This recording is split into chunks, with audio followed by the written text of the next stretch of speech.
ফার্মের চিকেন দিয়ে চিকেন দম বিরিয়ানি বাসায় একবার ট্রাই না করলে এটার টেস্ট আসলে বুঝতেই পারবেন না। চলুন আপনাদের সাথে আজকে এই সুন্দর চিকেন দম বিরিয়ানি রেসিপিটা শেয়ার করি। আশা করি আপনাদের অনেক অনেক ভালো লাগবে। তো এখানে প্রথমে আমি মশলাগুলো নিয়ে নিয়েছি। শাহি কালো জিরা, এলাচি, কাজু বাদাম, জয়ত্রী, জয়ফল, দারচিনি আর কাবাব চিনি, 2 টুকরো লং।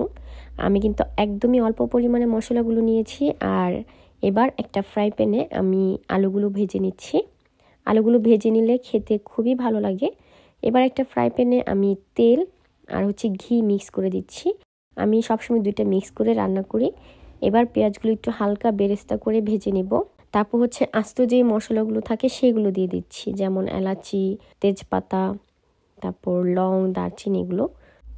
তারপর আমি একে একে আদা রসুন বাটা, তারপর মিক্স করে রেখেছিলাম যে মশলাটা ব্লেন্ড করে সেটা দিয়ে দিলাম।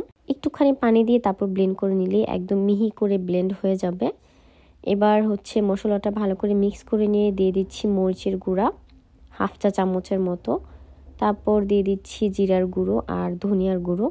আসলে আমরা ভাবি হয়তোবা অনেক বেশি পরিমাণে মশলা দিলে খেতে বেশি ভালো লাগবে, কথা কিন্তু সেটা না। অল্প মশলাতেই কিন্তু বেশি মজা হয় রান্নাটা। আর চেষ্টা করবেন যতটা সিম্পল করে রান্না করা যায় ততটাই বেশি মজা হবে। তো এবার আমি চিকেনটা দিয়ে কষিয়ে নিব। আপনারা নিশ্চয়ই দেখতে পাচ্ছেন আমি কিন্তু চিকেনগুলো ভাজিনি, জাস্ট এমনিতেই আমি দিয়ে দিলাম। এবার আমি টক দই দিব। টক দই দেওয়ার পর এটা ভালো করে কষিয়ে নেব। চিকেনটা আমি ভালো করে কষিয়ে রান্না করব। আর চিকেন থেকে পানি বের হবে, সেই পানিতেই চিকেনটা সিদ্ধ হয়ে যাবে। এক্সট্রা কোনো পানি দেওয়ার দরকার নেই। ফার্মের মুরগিতে কখনোই পানি দিবেন না, তাহলে টেস্ট একদমই ভালো আসে না।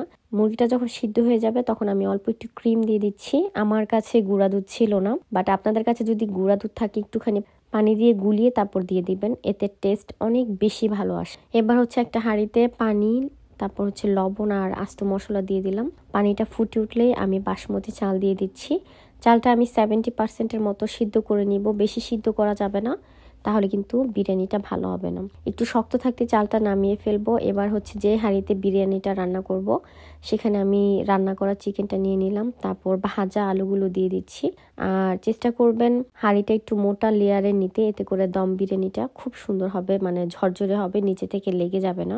তো এবার আমি পেঁয়াজ বেরেস্তা দিয়ে দিচ্ছি। তারপর একে একে একটু কেওড়া জল, আলু বোখরা, কাঁচামরিচ এগুলো দিয়ে দিচ্ছি।